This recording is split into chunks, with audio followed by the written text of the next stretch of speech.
오늘은 예수님께서 이 땅 가운데 오신 이유에 대한 말씀을 함께 나누들 것입니다. 세 절이니까 천천히 같이 함께 읽도록 하겠습니다. 시작. 주 여호와의 영이 내게 내리셨으니 이는 여호와께서 내게 기름을 부으사 가난한 자들에게 아름다운 소식을 전하게 하려 하심이라. 나를 보내사 마음이 상한 자를 고치며 포로된 자에게 자유를, 갇힌 자에게 노임을 선포하며 여호와의 은혜의 해와 우리 하나님의 보복에 나를 선포하여 모든 슬픈 자를 위로하되 무릇 시온에서 슬퍼하는 자에게 화관을 주어 그 죄를 대신하며 기쁨의 기름으로 그 슬픔을 대신하며 찬송의 옷으로 그 근심을 대신하고 그들의 의의 나무 곧 여호와께서 심으신 그 영광을 나타낼 자라. 일컬음을 받게 하려 하심이라. 아멘. 감사와 찬양과 영광을 주님께 올려드립니다.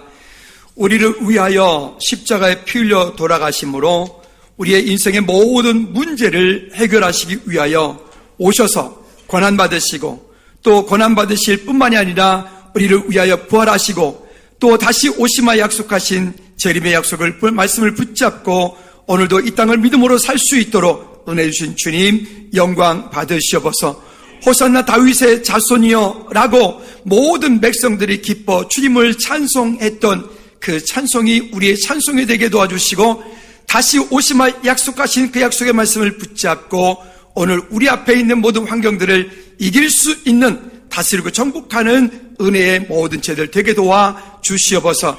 이 시간 주의 성령께서 우리 가운데 오셔서 말씀하여 주시고 예수님께서 이 땅 가운데 오셔야 될 분명한 이유가 우리 마음 심령 가운데 아름답게 굳게 세워지는 복된 약속의 시간이 되게 하옵소서. 예수 그리스도 이름으로 기도하옵나이다. 아멘, 아멘, 아멘. 우리 다시 한번 좌우의 백분들은 한 번 더 마음을 담아서 인사합니다. 주님께서 집사님, 권사님을 위하여 이 땅 가운데 오셨습니다. 시작. 주님께서 여러분 모두를 위하여 이 땅 가운데 오셨습니다. 아멘, 아멘. 우리가 살아가는 동안에 여러 가지 많은 일들을 겪게 되고 또 내가 어떤 일을 당할 때 그 당한 일들에 대해서 무언가에 대한 값을 치르고 그 값을 치를 때 또한 거기는 분명한 대가를 가지고 오게 만들죠. 세상에 공짜는 없는 법이니까요. 성경에 보면 이 모든 것들에 대한 것들을 창세기부터 시작해서 예언의 말씀으로 말씀을 하고 있습니다. 예수님 오시기 이전 그리고 예수님 오시고 난 이후 신약과 구약을 나누어서 그 약속의 모든 중심에는 항상 히스토리, 그분의 이야기가 있습니다. 그분은 누구죠? 예수 그리스도의 이야기입니다. 구약의 창세기부터 시작되는 모든 믿음의 사람들의 바라봤던 그 한 분 메시아, 그분도 예수 그리스도. 또 우리도 마찬가지로 지금 24년도를 살고 있는 우리도 바라봐야 될 오직 한 분, 그분 누구? 예수 그리스도. 앞으로 우리가 또 계속해서 영원히 바라봐야 되는 한 분, 그분 또 누구? 예수 그리스도. 그 예수 그리스도는 어느 날 이 땅 가운데 갑자기 오신 분이 아니라 구약의 오랜 시간 전부터 말씀을 통해서 예언되어지고 말씀되어지고 그 말씀이 성취되어지는 그 성취의 목적을 가지고 이 땅 가운데 오셔서 우리에게 실체로 보여주신 그분 예수 그리스도. 그러면 오늘 말씀의 제목처럼 예수님께서 이 땅 가운데 오셔야 되는 분명한 이유, 그 이유를 오늘 말씀 나누면서 우리 마음판 가운데 깊이 새겨서 이 땅을 사는 동안에 세상의 그 어떤 잘못된 것들과 어떠한 것들이 우리를 미혹하고 유혹하더라도 우리의 마음이 넘어지거나 빼앗기지 않고 믿음을 굳게 지키는 저와 여러분들 되어지기를 주님 이름으로 꼭 부탁을 드립니다. 우리가 살아가다 보면 어떤 형식이나 어떤 예식이나 의식이 본질을 대신하면 안 됩니다. 대신할 수도 없고요. 그런데 때로는 그 형식이나 의식이나 그런 예식들이 은근슬쩍 그 안에 정말 중요한 예수님이 그리스도인 것만 싹 빼놓고 그리고 마치 그것으로 포장을 멋지게 하여서 뭔가 있는 것 같아 라고 하는 것으로 우리 스스로 착각하게 만들고 속게 만들어요. 그러다 보면 정작 그 안에 진짜 중요한 예수 그리스도와 함께 교제하고 주님께 내 마음을 드리고 주께서 내 마음 가운데 말씀하시는 주님의 음성을 듣지 못하고 우리는 그냥 그 형식과 예식에 취하여서 우리가 그냥 이렇게 넘어지는 겁니다. 우리 교도 안에서는 사순절, 그 다음에 무슨 절 하는 성경에 많은 어떤 절기가 있지 않은 것들을 만들어서 절기를 지킨다라고 이야기를 합니다. 근데 우리 교도 안에서는 그것을 하지 않습니다. 왜 그러냐면 우리는 원칙이 있습니다. 성경이 말씀하는 데까지 가고 성경이 멈추는 곳에 멈춰야 됩니다. 성경에서 말씀하고 있는 절기는 크게 세 가지입니다. 한번 따라합시다. 6월절, 7.7절, 초막절. 이 세 가지 절기 외에는 성경이 다른 절기를 말하지 않습니다. 근데 지금 한국교회에 보면 한국교회 무슨 절, 무슨 주간 아주 엄청 많아요. 그래서 1년 내내 52주 전체가 무슨 주간이에요. 근데 이것은 우리가 만든 게 아닙니다. 우리가 만든 것이 아니라 로마 가톨릭이 오래전부터 그들이 가지고 있는 어떤 목적을 위하여서 만들어 놓고 우리로 하여금 뭔가 의식은 가지고 있는데 그 속에 본질을 빼놓는, 예수님이 그리스도에서 빼놓는 그런 것들로 자꾸 바뀌어가게 됩니다. 자, 그러면 오늘 이야기하려고 하는 예수님이 이 땅에 오신 이후 구약의 그 모든 절기와 지금 이 신약시대에 살고 있는 우리에게 있어서 우리가 지금 부활주일 지키고 있는데 이 부활주일은 또 어떤 의미가 있는지, 어떤 관계가 있는지를 말씀을 통해서 우리는 확인이 되어야 됩니다. 내 생각에는 말고, 내가 원하는, 내가 알고 있는 지식에는 말고. 그래서 우리 안에 완고함과 거역함들이 우리 그리스도인들의 가장 큰 적이라고 말씀드렸죠. 우리는 우리의 믿음의 근거는 내 생각이 아니고, 내 믿음의 근거는 내가 알고 있는 지식이 아니고, 내 믿음의 근거는 내가 경험했던 경험이 아니라, 한번 따라합시다. 내 믿음의 근거는 하나님의 말씀이다. 믿으시면 아멘. 그래서 우리의 믿음의 근거는 하나님의 말씀이어야 돼요. 그래서 그 하나님의 말씀에 말씀하고 있는 것이 내 삶 가운데 결론되는 거예요. 그래서 우리는 하나님의 말씀이 항상 언제든지 내 삶의 결론이 되고 목적이 되게 하는 것이 우리 그리스도인들의 삶의 궁극적인 목적이 되어집니다. 하나님을 알고 하나님을 사랑하는 것, 그 하나님을 알고 그 하나님을 사랑하기 위해서라도 우리는 하나님의 말씀 가운데 깊이 나가는 것이 정말 중요합니다. 자, 그러면 구약에 정했던 이 세 가지 절기에 대한 얘기를 잠깐 좀 나누도록 합니다. 출애굽기 12장에 보면 6월절의 근거가 되어지는 6월절 사건이 나와집니다. 이스라엘 백성들이 애굽에 끌려가서 그들이 그곳 가운데 400년, 정확하게 보면 430년 긴 시간 동안에 그들이 그곳에서 종살이를 하게 되고, 종살이라고 하는 것이 말이 종이지 그들은 그 가운데서 온갖 정말 힘들고 어려운 시간들을 다 겪으면서 400년의 시간 동안에 큰 민족을 이루게 만듭니다. 그러면 그 오랜 시간 동안에 종살이했던, 핍박받고 박해받고 그들이 정말 그 골육을 짜냈던 그런 일들, 그 가운데서 하나님의 때가 되어 그들이 그 애굽에서부터 출애굽한 날, 그 출애굽을 한 그 날을 기념하여서 정한 절기가, 한번 따라합시다. 6월절. 그래서 이 6월절이라고 하는 의미는 패스오버, 넘어가다라고 하는 말입니다. 그러니까 그 땅 가운데 묶여 있었던 오랜 시간 동안에 종살이하고 그들이 핍박받고 그들이 압제받고 그들이 고통받고 고난받았던 그 시간들 가운데서 6월절 어린 양의 피 바른 집에 장소는 죽지 않고 짐승의 첫 새끼도 죽지 않고, 그러므로 인하여서 그 바로가 그 백성들을 놓아준 날을 기념하여서 지켰던 절기를 우리는 6월절이라고 말합니다. 성경에 보면 이렇게 말합니다. 아빕월 내지는 또 니산월 이렇게 말합니다. 그러니까 그 아빕월, 니산월이라고 하는 말은 정확하게 말하면 1월 14일입니다. 근데 그 1월 14일은 우리가 지금 보고 있는 1월 14일이 아니에요. 오늘은 3월 24일이죠. 3월 24일인데 우리나라에도 음력 개념이 있어서 우리는 구정 개념이 있죠. 그런 것처럼 이 유태인들은 유대력이라고 하는 게 있습니다. 유대력이 있어서 그 유대력에서 이야기하고 있는 1월 1일, 그러니까 우리의 음력 개념과 같은 유대력으로 가지고 있어서, 그래서 이 이스라엘 사람들은 지금 이번 돌아오는 주일날 그날을 새해의 첫날이라고, 첫 주라고 그들은 여깁니다. 우리하고 그 음력 개념에 비슷한 개념들이 있죠. 그래서 어쨌든 그들은 그 출애굽을 한 그날을 그들의 새해의 첫날이라고 여기고, 그때를 기념하여서 우리가 6월절을 지키고, 6월절을 지킬 때는 그 백성들이 광야로 나아가 7일 동안 거기에서 무교병, 즉 거기에 누룩이 들어가지 않은, 양념되지 않은 아무 맛이 없는 그런 떡과 또 쓴나물을 먹고 거기에 또 포도즙을 마시면서 그때를 기념하여서 지켰던 절기를 6월절이라고 말합니다. 자, 그러면 그 6월절과 예수님의 부활은 어떤 관계가 있을까요? 이렇게 말합니다. 한번 따라합시다. 구약의 모든 사건과 사람들, 일은 예수 그리스도께 초점이 맞춰져 있다.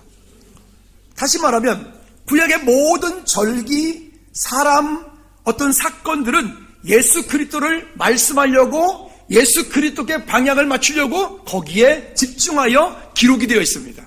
그러면 예수 그리스도께 집중되어 있기 때문에 구약의 모든 사건, 절기들은 결국 예수님을 말하기 위한 그 모든 일들은 가교 역할을 하는 거죠. 그러면 6월절이 이야기하는 것은 누구를 말할까요? 예수 그리스도를 말합니다. 그들이 그 고난받고 압제받았던 곳에서 자유함을 얻어서 그 아비월, 즉 1월 14일을 지켜 니산월이라고 하는 그때에 우리가 말하는 부활주일, 그냥 6월절 그날 되어지는 그 절기 그날 아침에 예수님께서 6월절의 주인 되심을 인하여 부활하신 겁니다. 예수님이 6월절에 어린 양으로 돌아가신 겁니다. 할렐루야. 그래서 구약에 이야기되었던 그 이야기가 예수 그리스도의 오심으로 인해서 성취되어진 그 일, 그 다음에 두 번째는 77절이라고 하는, 이 77절이라고 하는 것은 다른 말로 맥주절이라고도 말하고 또 오순절이라고도 말합니다. 77절, 77이 9단인데 77에, 그렇죠. 그러니까 6월절이 지나고 77에 49, 그리고 50일째가 되어지는 그날 아침을 여기에 보니까 77절이라고 말하고, 그때를 다른 말로 오순절이라고도 말합니다. 그래서 그 다른 말로 그때는 맥주절이라고도 말하는, 이 무슨 얘기냐? 우리나라 농번기하고 유태인들의 그들의 농번기가 좀 다릅니다. 계절이 달라요. 우리는 이제 지금부터 보니까 저 외곽으로 나가니까 벌써 논을 갈고 밭을 갈고 농부들이 벌써 씨앗을 심을 준비들을 하죠. 우리는 지금부터가 농번기입니다. 근데 유태인들은 지금 이미 추수기에 들어갑니다. 우리하고는 계절이 거꾸로 반대로 가는 거예요. 그러니까 예수님께서 그 부활하신 6월절을 기념을 한 6월절 그때부터 시작해서 50일이 되어지는 그때가 이들이 전해에 뿌려놓았던 밀이 자라서 이제는 거의 자라가가지고 이제는 빨리 이르게 심은 그런 밀들은 추수하는 그런 시간이 온 거예요. 그 추수하는 시간이 와서 먼저 추수되어진 그런 밀들을 추수하여서 하나님께 감사의 예배를 드렸던 그날을 맥주절이라고 말하고, 77절, 우리나라 개념에 보면 추석과 같은 그런 개념들을 여기에 가지고 있어서 그 6월절 이후 50일 되어지는 첫 수확을 하고 감사하는 것을 기념할 때 우리가 오순절이라고 말합니다. 자, 그러면 오순절, 여러분 오순절 하면 금방 떠오르는 게 뭐 있죠? 예수님께서 이 땅 가운데 오셔서 공생의 모든 사역들을 다 감당하시고 그리고 부활하셨어요. 부활하시고 나서 그리고 언제 성령님이 강림하셨죠? 성령이 뜨겁게 강림한 사건이 있었죠? 마가다락방에, 그날 오순절날, 그때에 성령께서 이 오순절 성령의 마가다락방에 뜨겁게 강림하심으로 그때에 이 일들이 구약에 예언되었던 오순절날에 성령의 임재하심으로 성취되어지는 그 사건이 우리가 얘기하는 77절, 또 다른 말로 맥주절이다, 또 다른 말로 오순절이다 라고 말합니다. 이거 같은 절기입니다. 그 다음에 세 번째는 초막절이라고 말합니다. 이 초막절이라고 하는 말은 다시 말하면 장막절이라고도 말하고 수장절이라고도 말합니다. 이건 한자적인 표현이니까 무슨 얘기냐면 아까 77 오순절은 밀을 심어서 첫 번째 수확을 한 것을 감사하여 하나님께 예배한 거라고 그랬죠. 근데 여기 수장절은 말 그대로 이제는 첫 번째 드린 게 아니라 모든 농작물들이 다 추수를 하고 그 다음에 그 다 추수하고 탈곡하여서 그 나락들을 거두어서 창고에 들이는 날, 창고에 들여서 그 나머지 긴 시간 동안 다음 농번기 때까지 그를 우리가 식량을 삼는 그 절기, 그것을 우리가 수장절이라고 이렇게 이야기를 합니다. 근데 이거는 또 다른 의미로 보면 우리가 추수감사절이라고 해서 우리가 보통 11월 달 내지는 뭐 이렇게 절기를 지키는 것처럼 이 초막절, 장막절, 이 수장절이 추수감사절의 유래가 되어집니다. 근데 이것은 또 다른 의미로 예수님께서 이 땅 가운데 오셔서 모든 사역을 감당하셨고 그리고 주님은 부활하셨습니다.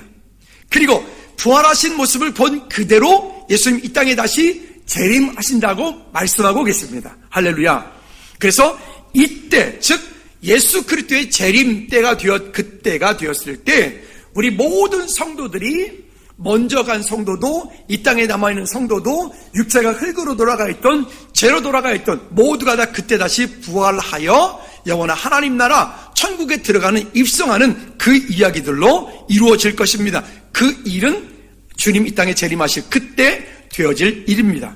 자, 그러니까 이 세 절기 말고 다르게 이렇게 저렇게 기념해야 하는 것들은 성경적인 절기가 아니기 때문에 우리는 그것에 대해서 그렇게 우리가 마음을 두지 않습니다. 그러나 어쨌든 우리는 교묘하게 그렇게 본질을 회석하고 어떤 예식이나 의식을 가지고 자꾸만 사람들의 마음과 감동을 하나님께로부터 빼앗고 예수 그리스도께로 빼앗는 이와 같은 것들을 우리는 항상 주의해야 할 것입니다. 자, 그럼 본문 돌아가 볼까요? 첫 번째는 아까 말씀드렸던 것처럼 예언된 말씀의 성취가 우리 삶 가운데 그대로 일어납니다. 아까 서두에 무슨 말씀드렸냐면 우리의 믿음의 근거는 하나님의 말씀이다. 아멘. 따라합시다. 내 믿음의 근거는 하나님의 말씀이다. 시작. 믿으십니까? 내가 그 말씀이 믿어지고 안 믿어지고의 문제가 아니라 하나님의 말씀이 그렇게 말씀하고 있으면 그 말씀이 맞는 거예요. 왜? 이것은 내 지식으로 다 깨닫고 다 알 수 있는 부분들이 아니기 때문에 그래요. 그리고 이 말씀은 이미 수천 년 동안 수없이 많은 지혜자들에 의해서 수없이 많은 신학자들에 의해서 수없이 많은 똑똑한 사람들에 의해서 검증되어진 말씀이기 때문에 이 2024년도를 살고 있는 저와 여러분들은 이 말씀을 우리가 믿음으로 아멘 순종으로 받아들일 때 우리는 더 큰 능력이 은혜의 삶을 살게 될 줄로 믿습니다. 자, 그런데 이 예수 그리스도는 이미 성경에서 예언되어진 대로 오셨어요. 이사야 7장 14절 말씀해 보니까 보라 처녀가 잉태하여 아들을 낳을 것이라. 보라 처녀가 잉태하여 아들을 낳을 것이라. 아니 어떻게 남자를 알지 못하는 여인이 임신할 수 있으며 어떻게 아들을 낳을 것입니까? 이사야 성경은 예수님 오시기 700년 전에 기록되었던 말씀이에요. 그러면 성경은 1600년 동안에 40여 명의 저자에 의해서 기록되었는데 그때 우리는 지금이야 뭐 글도 발달돼 있고 통신도 발달돼 있으니까 뭐 성경은 어디나 볼 수 있는 거지만 그 당시에는 글을 할 수 있는 글 자체가 쉽지 않고 한 지역에서 글을 읽는 사람이 한두 명밖에 없고 한 나라의 성경책이 기껏 해봐야 두세 권이 있는 이런 때에 여러분 이 일들을 이루어 가시는 분은 결국 하나님이시기 때문에 이 일들이 가능하기 때문에 그렇습니다. 뿐만이 아니라 창세기 3장 15절 말씀에 보면 모세 오경은 주로 성경이 남성 명사로 기록되어 있습니다. 즉 어떤 일들을 이야기할 때 어떻게 보면 남자들을 중심에서 뭔가 기록되어져 있는 것 같지만 실은 남자들을 중심으로 기록된 게 아니라 한번 따라합시다. 언약의 사람들을 중심으로 기록됐다. 그 언약의 사람들이라는 그 말 안에는 남자만 기록된 게 아니라 여인들의 얘기도 함께 있다는 말이죠. 근데 여기 보면 이렇게 말합니다. 창세기입니다. 이것은 지금 창세기 3장 15절에 말씀하기를 내가 너로 여자와 원수가 되게 하고 여기 말하는 내가 너 말할 때 이 너는 누굽니까? 사단을 말하는 거예요. 근데 내 후손도 누구의 후손과 원수가 되게 하고? 남자의 후손과 원수가 되게 하고? 남자의 후손이 아니라 누구의 후손이라고 얘기하고 있어요? 여자의 후손과 원수가 되게 하고. 무슨 얘기냐? 여러분, 예수 그리스도는 이 땅 가운데 오셨는데 우리 모두는 다 남자의 후손으로 태어났습니다. 저는 경주 김씨입니다. 그러면 제가 경주 김씨가 되고 싶어서 된 게 아니라 그랬죠? 우리 아버지가 경주 김씨니까, 우리 할아버지가 경주 김씨니까 위로 계속 올라가니까 결국 누구까지 갑니까? 아담까지 갑니다. 그러면 여기에 이야기할 때 아담의 후손이라고 말하지 않고 여기에 보니까 여자와 원수가 되게 하고 여자의 후손과 원수가 되게 하고, 즉 아담의 후손으로 태어난 모든 사람들은 원죄라고 하는 것을 가지고 있기 때문에 그 원죄를 해결하지 못하면 누구도 천국 갈 수 없다. 그러면 그 원죄를 해결하기 위해서는 남자의 후손으로 태어난, 즉 아담의 후손으로 태어난 사람으로는 그 원죄를 해결할 수가 없으니까 결국 남자의 후손이 아닌 원죄를 가지고 있지 않은 누가 이 땅 가운데 오셔야 되는 거예요? 예수님이, 하나님이신 그분이 이 땅 가운데 오셔야 되는 거예요. 그래서 그 원죄를 해결하시기 위하여 예수님은 남자의 후손으로 태어나시면 안 되는 거예요. 그래서 그 예수님은 원죄가 없으신 누구의 후손으로 태어났어요? 여인의 후손으로, 성령으로 잉태되어 이 땅 가운데 오실 수밖에 없는 일들이 거기 있는 거죠. 언젠가 설교회화 중에 제가 이런 예화를 드린 적이 있습니다. 어떤 전도자가 길을 한참 가다 보니까 지금 저 멀리서 농부가 지금 논을 막 갈아오고 논만 갈 뿐만 아니라 그 옆에 논에는 벌써 물까지 대고 있어요.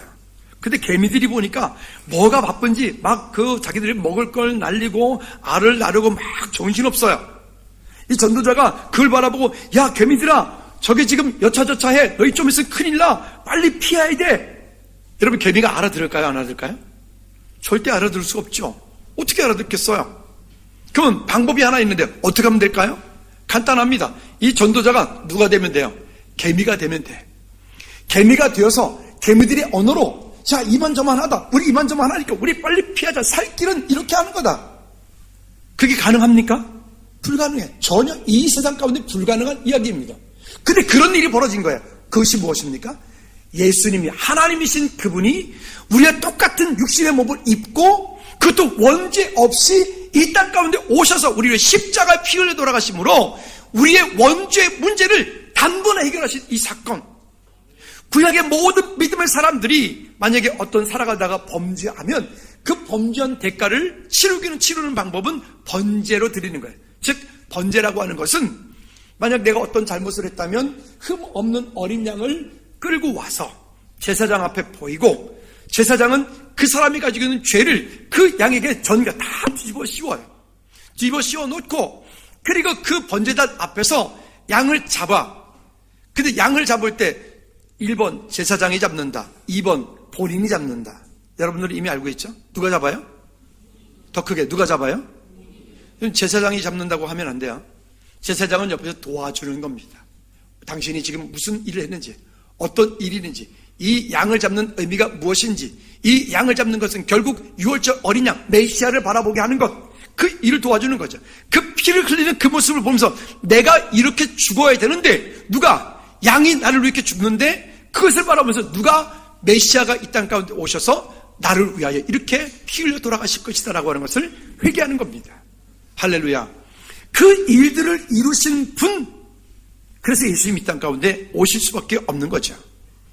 그 다음에 세 번째는 메시아는 이스라엘로부터 오신 분이어야 됩니다. 반드시 아브라함과 다윗의 자손이어야 되고, 뿐만이 아니라 예수님은 반드시 구원자는 그 베들레헴 땅에 탄생하신 분이어야 돼. 이건 성탄절 때도 말씀드렸어요. 그 우리나라의 자칭 메시아, 자칭 재림주, 자칭 언약의 목자, 이런 사람이 지금 한 50명 있어요. 적을 때는 36명 있고요. 지금 한 50명 정도가 있다고요. 우리나라에. 그런 메시아들이 있어요. 하나님 엄마도 있고요. 하나님 엄마가 둘이나 있어요. 장길자, 한학자, 통일교, 하나님의 교회, 이런 것도 있고요. 자기 언약의 목자, 이만희, 이런 것들도 있고요. 근데 여러분, 성경이 아까 우리 믿음의 근거라고 그랬죠. 성경에서 분명히 뭐라고 말씀하신다고요? 메시아는 반드시 어디로 오셔야 된다고요? 이스라엘, 유다 지파, 이스라엘 지파로 오셔야 된다고요. 뿐만이 아니라 그 메시아는 어느 땅에 출생하셔야 된다고요? 우리의 충청도 태어나서 안 돼. 전라도 태어나서 안 돼. 부산에 태어나서도 안 돼. 그분은 반드시 어디에? 베들레헴 땅에 탄생하신 분이어야 된다고요. 그리고 그분은 반드시 아브라함과 다윗의 자손, 그 족보에 계신 분이어야 된다고요. 그분은 오직 누구밖에 없습니까? 우리가 믿고 있는 예수 그리스도 그 한 분밖에 없습니다. 뿐만이 아니라 그 예수님은 스가랴 9장 9절, 마태복음 21장 2절 말씀에 보면 그 예수님은 이 땅 가운데 오셔서 예루살렘 입성하실 때 나귀 새끼를 탔고, 나귀가 아니라 나귀 중에서도 나귀 새끼를 타고 예루살렘 입성할 것에 대한 말씀을 하고 계십니다. 뿐만이 아니라 고린도서 15장 19절 20절 말씀에 보면 모든 잠자는 자들의 첫 열매가 되셨다. 모든 잠자는 자, 우리가 이 땅에 살다가 언젠가 때가 되어지면 하나님께서 우리를 부르시면 누구도 거부하지 못하고 주님 부르시는 그때 우리는 하나님 앞에 갈 것입니다. 할렐루야. 그러나 연세 되신 분들은 좀 오해하지 말고 들으시면 좋겠고, 그러나 제가 부탁하기는 한번 따라합시다. 이 땅에 온 순서대로 가기를 바랍니다. 장로님 죄송합니다. 저보다 먼저 좀 가셔야 될 것 같습니다. 그 저보다 어리신 분들 저보다 앞서가시면 안 됩니다. 아멘. 여러분, 왜냐? 그리스도인들은요, 오늘 하나님이 나를 부르시더라도 예 주님 저 여기 있어요 라고 할 수 있는 준비가 되어셔야 돼요. 마라나타. 하나님께서 오늘 나를 부르시더라도 예 주님 제가 주님 앞에 여기 있습니다. 제가 이곳 천국에 올 수 있는 이유는 주님께서 나를 위하여 십자가 피 흘려 돌아가셨기 때문에 저 여기 있습니다라고 우리가 당당하게 말할 수 있는 믿음의 근거가 거기 있어야 됩니다. 할렐루야. 여러분, 그런 준비를, 그래서 우리는 날마다 살아갈 때 한번 따라합시다. 천국을 소망하는 삶을 살아야 된다. 여러분, 천국을 소망하는 삶을 살 때 이 땅 가운데 우리가 당당하게 살 수 있고 믿음의 고백으로 기쁘게 살 수 있는 거예요. 하나님께서 주신 은혜를 따라 믿음으로 감사할 수 있는 저와 여러분들 되어지기 바랍니다. 자, 그런데 이 말씀은 무슨 말씀이냐? 모두가 다 이 땅 가운데 태어나서 죽음 앞에 평등합니다. 다 죽지요. 근데 그 죽음 이후에 죽었다가 다시 살아난 사람은 오직 예수 그리스도 한 분밖에 없습니다. 아멘. 그런데 예수님께서 이렇게 하신 것은 여기 고린도서 15장 말씀에 보면 잠자는 자들의 첫 열매가 되셨다. 과수원에 사과들을 쫙 재배를 해가지고, 작년엔 사과가 너무 비싸서 사과를 많이 못 먹었는데, 저는 사과를 되게 좋아하는데 어떤 사과를 못 먹었어요. 근데 사과 농사를 지었을 때 보니까 햇빛이 잘 드는 곳에 벌써 첫 번째 사과 하나가 막 예쁘게 잘 익어가지고 벌겋게 됐다. 그러면 그 사과를 보고 농부는 크게 기뻐하겠죠. 왜 그럴까요? 그 사과가 잘 익었으니까? 아니요. 그 사과가 잘 익었다는 얘기는 곧 본격적인 수확이 일어나기 때문에 그래요. 우리 안에 마찬가지로 예수님께서 잠자는 자들의 첫 열매가 되셨다는 것은 곧 그와 같은 하나님께서 주신 일들이 이루어 우리의 영혼이 이 땅에 살다가 만약에 주님 우리 부르실 때 우리는 영혼은 천국 가지만 우리 육체는 흙으로 돌아가든 죄로 돌아가든 어떤 곳으로 돌아가든 그때 주님 이 땅에 다시 재림하실 그때에 우리 육체 또한 호련히 변화되어 예수님께서 부활하신 것처럼 우리의 육체 또한 함께 부활할 것이기 때문에 그렇습니다. 할렐루야. 자, 그 다음에 아직 성취되어지지 않은 것이 하나 있습니다. 그것은 사도행전 1장 11절 말씀에 보면 예수님께서 부활하신 모습을 본 그대로 이 땅에 예수님께서 다시 어떻게 하신다고요? 재림하실 것이기 때문에 그래요. 그러면 그때와 시는 우리가 알 수 있을까요? 성경은 모른다 했습니다. 그거는 아버지만 하신다 그랬어요. 그러니까 이 땅 가운데 스스로 재림주니 뭐 약속의 목자니 뭐 이렇게 하는 모든 사람들 그건 다 종교 사기꾼들인 거예요. 여러분, 그런데 미혹되지 않길 바랍니다. 늘 말씀드리지만 제가 아는 선교사님이 이번에 선교하다가 들어오셨는데 말씀이 너무 좋은데 지사님 우리 그 선교사님 말씀 한 번만 들어갔다 오자고. 근데 괜히 또 목사님한테 말씀드리면 오해하시니까 목사님한테 말씀하지 말고 가자고. 그런 사람은 빨리 그 자리에 멈춰서서 여러분들이 친하든 안 친하든 상관없이 빨로 전화해 주세요. 010-6322-0690 전화해 주시면 돼요. 그리고 그런 사람하고는 그 자리에 같이 동조하면 안 돼. 왜요? 분명히 말씀드렸죠. 여러분, 이와 같은 것들이 우리가 미혹되어지는 것에 미혹되지 않기를 꼭 부탁을 드립니다. 자, 그러면 두 번째, 예수님이 아니면 안 되는 이유. 왜 예수님이어야 돼요? 우리 종교가 많잖아요. 불교도 있고 천주교도 있고 뭐 여러 가지 종교 있잖아요. 왜 예수님이 아니면 안 됩니까? 우리나라는 종교의 자유가 있는 나라니까 그가 어떤 종교를 갖든 그건 그의 자유예요. 우리는 그 다른 종교를 가지고 있는 그분들을 비판할 필요도 없어요. 특히나 여러분 부탁드립니다. 여러분 세상 살면서 다른 종교 가지고 있는 분하고 절대 논쟁하지 마십시오. 내가 성경 공부를 열심히 해가지고 내가 박살내버리다. 절대 그런 말 하지 마세요. 그러려고 성경 공부하는 거 아니에요. 우리의 믿음이 깊어지고 하나님을 더 사랑하고 하나님을 더 깊이 알아가려고 우리가 말씀 나누는 거지. 아멘. 논쟁하지 마세요. 절대로. 그러나 분명한 것은 하나님이 정하신 방법, 하나님이 정하신 경기의 규칙. 여러분, 경기하는 선수가 반드시 아무리 자기가 뛰어나더라도, 아무리 손흥민이고 아무리 이강인이라도 어떻게 해야 돼요? 그 경기가 정한 규칙대로 뛰어야 돼요. 그게 안 돼가지고 이번에 얼마 전에 좀 힘들었잖아요. 물론 그건 경기 외지만 말이죠. 그러니까 어렵잖아요. 그런 것처럼 하나님께서 정하신 방법 무엇이냐? 천국 가는 길. 천국을 가려면, 이 땅 사는 모든 사람들이 천국 가려면 하나님께서 정해놓으신 방법이 누구라고요? 예수님을 믿는 거예요. 내가 곧 길이요 진리요 생명이니 나로 말미암지 그는 아버지께로 올 자가 없느니라. 할렐루야. 그 다음에 이 땅 사는 동안에 하나님 만나는 길, 아까 천국 가는 길이라 했어요. 하나님 만나는 길은 꼭 누구밖에 없다고요?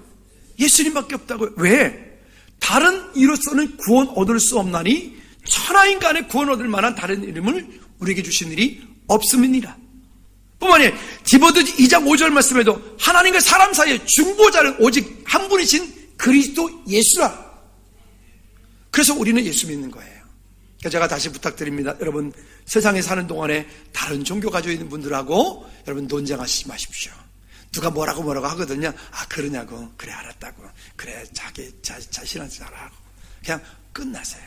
절대 논쟁하지 마십시오. 그러나 우리가 살아가는 동안에 혹시 여러분 만난 어떤 분들이 만약에 요즘에 나 정말 미치겠어, 요즘에 나 죽겠어, 요즘에 만사가 귀찮고 그냥 팍 죽어버렸으면 좋겠어, 뭐 누가 이런 얘기한다. 그러면 여러분들에게 지금 사인하고 있는 거예요. 나 좀 살려줘, 나 좀 살려줘. 그러는 거야. 그때 무관심하면 안 되고, 그때 여러분들은 그래, 나도 그랬어. 그런데 내가 예수 믿으니 이렇게 변했다. 우리 교회 함께 가자. 그때 전도하는 거예요. 한번 따라합시다. 예비된 자가 있다. 그 예비되어진 영혼을 만나는 거, 그게 전도인 거예요. 여러분, 그런 하나님의 은혜가 우리 가운데 있길 바랍니다. 자, 그러면 예수님이 아니면 안 되는 이유. 자, 여기에 레위기 17장 11절 말씀해 보면 이렇게 말씀을 합니다. 육체의 생명은 피에 있음이라. 내가 이 피를 너에게 주어 제단에 뿌려 너의 생명을 위하여 속죄하게 하였나니, 생명이 어디에 있다고요? 피에 있으므로 피가 어떻게 하느니라? 죄를 속하느니라. 그래서 구약시대의 모든 사람들은 범죄하였을 때 이 피의 제사가 아니면 안 되었던 거예요. 여러분, 가인과 아벨의 제사 지난번에 말씀드렸지만 왜 하나님께서 아벨의 제사는 받으시고 가인의 제사는 안 받으신 거예요? 가인이 정성이 없어서요? 아니에요. 가인의 제사는 뭐가 없어서요? 피가 없어서요. 피의 제사가 없어서요. 그래서 피 흘림이 없은 즉 죄사함이 없느니라고 말씀하고 있는 겁니다. 히브리서 9장 22절 말씀에 보면 이렇게 말합니다. 율법을 따라 거의 모든 물건이 어떻게 한다고요? 피로써 정결하게 되나니 피 흘림이 없은 즉 사함이 없느니라. 또 12절 말씀 읽어볼까요? 시작. 염소와 송아지의 피로 하지 아니하고 오직 누구의 피로? 자기의 피로. 여기 자기는 누군데요? 예수님을 말하는 거예요. 오직 자기의 피로 영원한 속죄를 이루사 단번에 성소에 들어가셨느니라. 우리의 노력으로, 우리의 능력으로, 우리의 피로가 아닌 거예요. 전에 어떤 사람이 이상한 소리 했죠. 예수님 피나 돼지 피나 똑같다고요? 아니요. 예수 그리스도의 피가 아니면 안 되는 거예요. 다른 거예요. 왜? 예수 그리스도는 원죄가 없으신 분이기 때문에 그렇다 그랬죠. 또 히브리서 10장 10절 말씀에도 보면 이렇게 말씀합니다. 시작. 이 뜻을 따라 예수 그리스도의 몸을 단번에 들이심으로 말미암아 우리가 어떻게 되었다고요? 거룩함을 얻었노라. 그래서 저와 여러분들은 우리를 거룩한 백성이요, 거룩한 제사장이라. 예수 그리스도 안에 있는 저와 여러분들에게 이제는 우리로 하여금 아브라함의 후손이다. 아브라함에게 허락하신 그 약속과 유업을 우리가 상속자로 우리에게 상속을 받게 하였다라고 주님 말씀하고 계신 겁니다. 그 말씀이 우리 가운데 있는 그 은혜를 인하여 승리하는 저와 여러분들 되어지기를 주님의 이름으로 꼭 부탁을 드립니다. 예수님께서 우리를 위하여 이 땅 가운데 피 흘려 돌아가신 이 일들은 오래 참으심이라고 말씀하세요. 히브리서 10장 17절 20절까지 읽지는 않을게요. 그 말씀 가운데도 보면 예수님께서 이 일들에 가면 오래 참으사. 여러분, 주님께서 우리를 위하여 얼마나 참아주셨다고 생각하세요? 지금도 참아주고 계시잖아요. 그리고요, 또 믿기는 앞으로도 참아주실 것 같아요. 만약 주님께서 우리를 오래 참아주시지 않는다면 여기 지금 앉아 계실 분 한 분도 안 계시네요. 그래서 교회 공동체는 세상의 공동체하고는 좀 다른 법을 가지고 있습니다. 여기는 은혜의 법이라고 하는 게 있습니다. 우리 나름대로 부서들이 있고 부서들이 뭔가를 이루어나가고 할 때 우리는 규칙이라고 하는 것이 있죠. 우리 교회도 정관이 있어요. 교회 정관이 있어요. 규칙이 있죠. 부서들이 뭔가를 정하죠. 근데 규칙과 어떤 것을 정하지만 그 규칙에 잘 따라오지 못하는 분도 있고 규칙에 모자라는 분도 있고, 그럼 우리는 강력하게 이렇게 안 하면 안 돼 라고 말하지만, 근데 만약 그렇게 해서 말하는 순간 누군가가 실족한다면 그 규칙을 따르지 말고 한번 따라합시다. 은혜의 법이 앞서야 된다. 그래서 은혜로 함께 서지 않으면 안 되는 거예요. 은혜로. 왜? 주님께서 우리를 그 오랜 시간 동안 그렇게 기다려 주셨다니까요. 우리가 자녀들을 양육할 때도 어때요? 참 오래 기다리죠. 얼마큼 기다리면 되겠어요? 이제 성인이 되고 결혼하고 이제 출가하면 그러면 안 기다리면 되겠어요? 아니요. 그때도 더 조마조마하게 또 기도하죠. 주님께서 우리를 위하여 그렇게, 장로님 참 오래 기다리시니까 하는 아름다운 은혜들이 있네요. 아니, 저는 요즘에 남성 파트 볼 때마다 은혜입니다. 어쩌면 저렇게 잘하시지? 오늘 정말 더 큰 은혜입니다. 그래요. 여러분요, 우리는 규칙이라고 하는 것도 있지만 명심하십시오. 누군가가 부족하거들랑 기다려 주십시오. 누군가가 연약하거들랑 나무라지 말고 지적질하지 말고 그때 그분이 잘 설 수 있도록 옆에서 힘돋아 주십시오. 왜? 주님께서 우리를 위해 그렇게 하셨기 때문에 그래요. 그래서 은혜가 있는 교회는 이 은혜가 풍성하다고요. 근데 은혜가 없는 교회는 원칙, 규칙을 정해놓고 이렇게 못했으니까 잘러. 뭘 잘러? 안 되는 거예요. 우리 은혜가 우리 앞에 먼저 풍성케 되어지기를. 그러나 우리의 믿음이 이제는 규칙을 정하고 원칙을 정했으면 그 규칙과 원칙이 정한 대로 우리도 그렇게 살려고 힘쓰고 애쓰는 우리 모두도 함께 되어지기를 다시 한번 주님의 꼽부탁을 드립니다. 할렐루야. 자, 이와 같은 법들이 우리 가운데 있어 하나님께서 우리를 이 땅 가운데 예수님께서 오실 수밖에 없는 이유로 우리를 이 땅 가운데 이 자리에 있게 하셨습니다.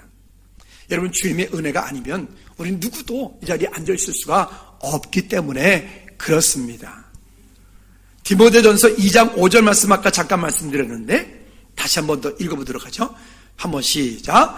하나님은 한 분이시요 또 하나님과 사람 사이의 중보자도 한 분이시니 곧 사람이신 그리스도 예수라.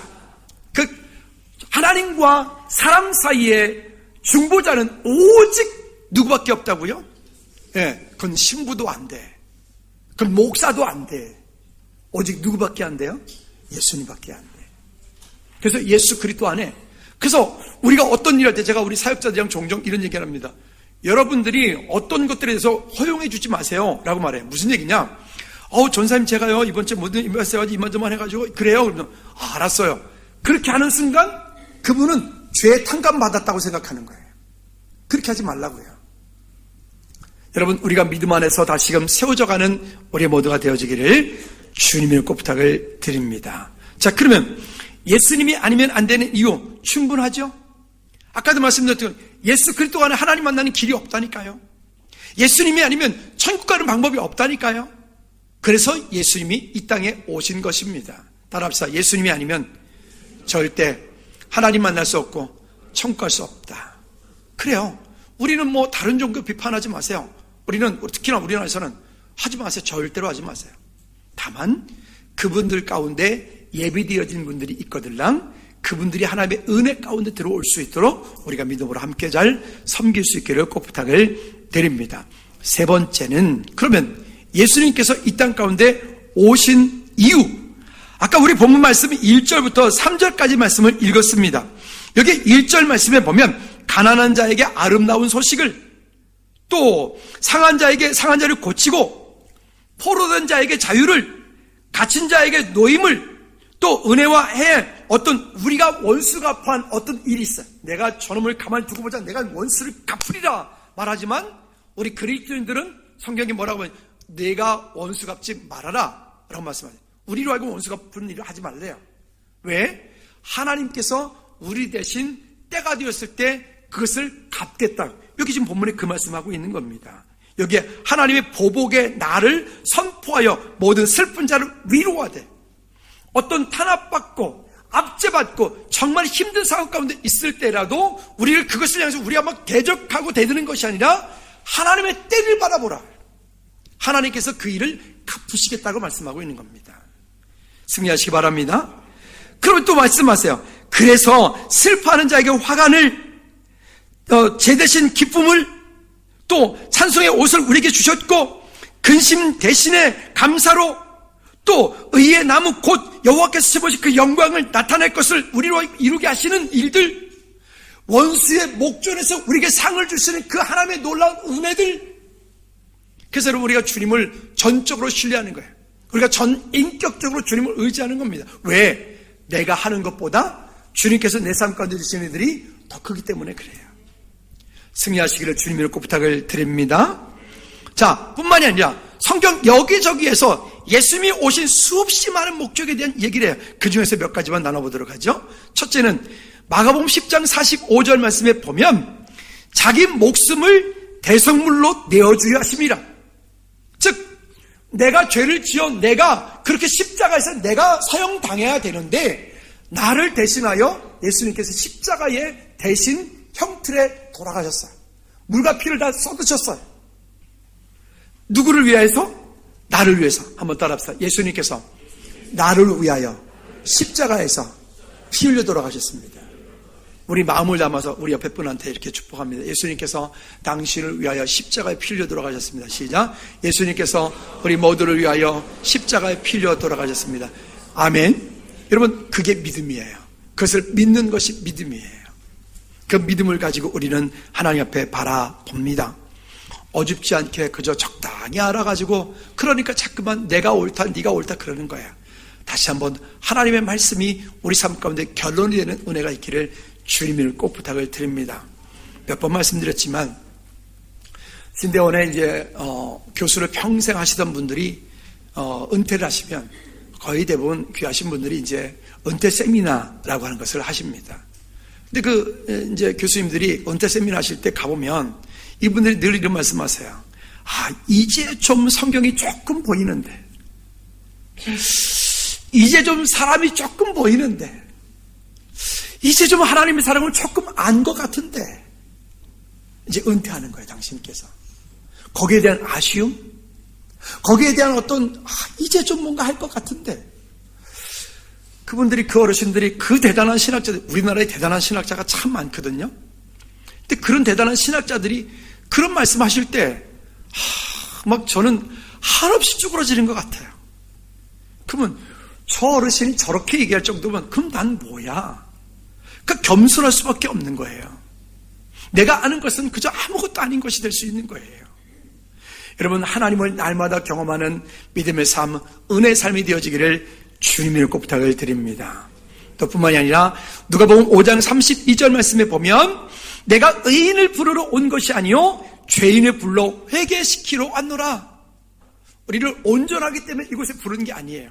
여러분, 즐거운 게 식구들은 다 완전하기 때문에 여기 우리가 다 모여 있잖아요. 여러분 다 능력 있고 다 미남미여시고 병도 없고 모든 것에 완벽하니까 우리 지금 여기 있잖아요. 할렐루야. 그럴 리가 있습니까? 아무도 아멘 안 하시네. 다행입니다. 아멘 할 줄 알고 큰일 날 뻔했네. 그래야 맞아요. 우리 모두가 그래요. 세상에 문제 없는 사람은 아무도 없어요. 문제 없는 집 아무도 없어요. 문제 없는 교회 어느 교회도 없어요. 그런 우리 모두가 모여서 하나님께 영광 돌리는 이 일, 이것을 예배라고 하는 거죠. 하나님께서 우리를 불러서 이 자리에 있게 한 것에 대해서 우리 감사로 하나님께 나가는 은혜들이 있기를 주님이 놓고 부탁을 드립니다. 오래 기다린다는 것 참 쉽지 않지만, 그러나 그 오래 기다릴 때 하나님께 주신 은혜들이 있어요. 지난주에 뭔 일이 있었거든요. 어떤 일이 있었는데 마음이 참 많이 아프고 뭐 어떤 그런 일이 있었어요. 그런데 그 일들 때문에 너무 감사하고 기쁜 일이 있었어요. 그 녀석이 글쎄 목사님 아까는 죄송했습니다 이러는 거 있죠. 그래서 얘 그런 애가 아니요, 전에 안 그랬었는데 제가 느꼈어요. 크는구나. 이 안에 담겨져 있고 이 안에서 아이가 성장하고 있구나. 얼마나 이쁜지 감동이 됐다니까요. 여러분, 우리가 내 마음에 안 맞더라도 우리 오래 참고 오래 기다려 그분이 믿음의 성장하고 성숙되어지는 자리에 있을 때까지, 그리고 또 그렇게 되었을 때는 또 그리하지 못한 분들에게 나도 옛날에 그럴 때가 있었지 라고 돌이켜보아 함께 세워져 갈 수 있는 은혜들이 있기를, 우리는 다 하나님의 일하심을 우리가 알 수 없죠. 왜 내게 이런 문제가 왔는지, 왜 내가 이런 일이 왔는지 모르지만, 그러나 우리가 하나님을 전적으로 신뢰할 때 하나님께서 우리 삶 가운데 아름다운 일들을 이루어 가실 줄로 믿습니다. 누가복음 19장 10절 말씀에도 보면 인자가 온 것은 잃어버린 자를 찾아 구원하려 함이니라. 또 요한복음 10장 10절 말씀에도 보면 도둑이 오는 것은 도적질하고 죽이고 멸망시키는 뿌시지만 그러나 내가 온 것은 양으로 생명을 얻게 하고 더불어 풍성히 얻게 하려는 것이라. 그래서 예수 그리스도 안에 돌아오면, 주님을 믿으며 주님을 전적으로 신뢰하는 자리에 있으면 우리의 삶이 풍족하게 되어질 수밖에 없어요. 지금 있는 것 가지고 여러분 힘들다 어렵다라고 말하지 말고, 주님께서 우리의 삶 가운데 앞으로 5년 후 10년 후 우리 삶 가운데 일하실 것들을 기대하셔야 돼요. 할렐루야. 그런 날마다의 하나님 일하심을, 하나님을 경험하는 믿음의 삶이 되어지기를 지난 한 주간 동안에도 우리는 몰랐지만 하나님께서 우리와 함께 하셨어요. 우리 안에 갈등이 있고 어려움들이 있고 즐거움이 있고 등등 이 모든 것들이 있을 때 하나님께서 우리에게 늘 함께 하셨어요. 그 은혜를 믿음으로 인정하고 고백하는 저와 여러분들 되어지기 바랍니다. 우리 이사야 53장 5절 6절은 다 같이 한번 합독하도록 하겠습니다. 이사야 53장 5절 6절 시작. 그가 찔림은 우리의 허물 때문이요 그가 상함은 우리의 죄악 때문이라. 그가 징계를 받음으로 우리는 평안을 누리고 그가 채찍에 맞음으로 우리는 나음을 받았도다. 우리는 다 양같아서 그릇 행하여 각기 제 길로 갔거늘 여호와께서는 우리 모두의 죄악을 그에게 담당시키셨도다. 여기에 우리라고 하는 말이 계속 나오죠. 그 우리에다가 여러분들의 이름을 넣어서 천천히 한번 믿음의 고백으로 함께 읽어보도록 하겠습니다. 이어가셨죠? 다 같이 시작. 그가 찔림은 그가 상함은 그가 징계를 받음으로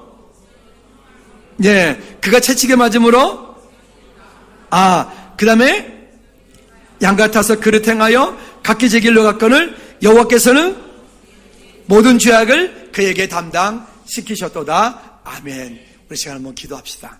기도할 때 하나님, 정말로 미천한 나를 위하여 주님 이 땅 가운데 오셔서 이 모든 일들을 해가시고 이루어주신 주님 감사드립니다라고, 연약하지만 부족하지만 예수 그리스도 안에서 십자가의 능력을 붙잡고 믿음을 승리하는 저와 여러분들 될 수 있도록 우리 한번 다 같이 내게 힘달라고 다 같이 한번 기도하시겠습니다. 하나님 아버지, 우리의 연약함을 아시는 주님, 다시 한번 그 십자가의 능력을 붙잡고 믿음으로 서서 주께 나가는 은혜가 있게 도와주시옵소서. 신실하신 하나님, 아버지는 우리 안에서 일하실 주님을 기대합니다. 하나님을 믿음으로 바라보게 도와주시고 주께 영광을 돌 때 능력 되어지고 언약 되어지는 은혜가 있게 도와주시옵소서.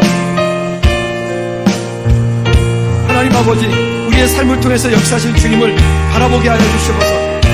찬양받게 합당하신 주님, 하나님, 우리 안에서 역사하신 주님의 십자가의 능력을 시간부터 좀 붙잡고 승리할 때 믿음으로 서게 도와주시옵소서. 하나님 아버지, 나를 위하여 이 땅 가운데 오셔서 십자가를 지시고 내 인생의 모든 문제를 해결하신 주님께 영광 올려드립니다. 한 주간 주님의 사랑을 더 깊이 묵상하며 주님께 믿음으로 나가게 도와주옵소서. 예수 그리스도 이름으로 기도하옵나이다. 아멘. 모두 자리는 찬양합시다. 십자가 위에 못 박히신 주님, 나를 살리고 나를 구원하셨네. 십자가 새 생명을 주셨네. 십자가 위에 못 박히신 주님, 나를 고치고 나를 세워주셨네. 십자가 내 삶을 바꾸었네. 십자가 한 번 더 믿음으로 십자가 위에 못 박히신 나를 살리고 나를 구원하셨네.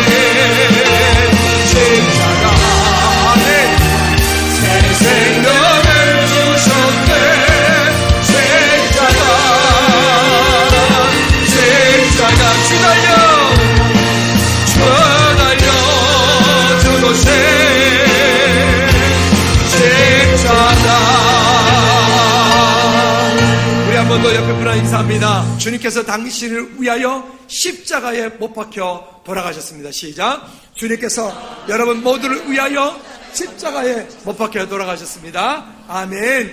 우리 두 손 높이 들고 주여 여러분 찬양합니다.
예수 그리스도 안에와 우리 하나님 아버지 크고 무한거진 사랑 역사심과 성령님 내주 인도 교통 충만하심이 십자가 위에 나를 위하여 피 흘려 돌아가심으로 우리의 인생의 모든 문제를 해결하신 주님을 깊이 사랑하며 한 주간 주님의 은혜 가운데 살기 원하는 우리 모든 죄를 머리머리 위에 나라 민족 선교지 위에 이제부터 주의 은혜가 영원토록 항상 함께 쓰일지어다.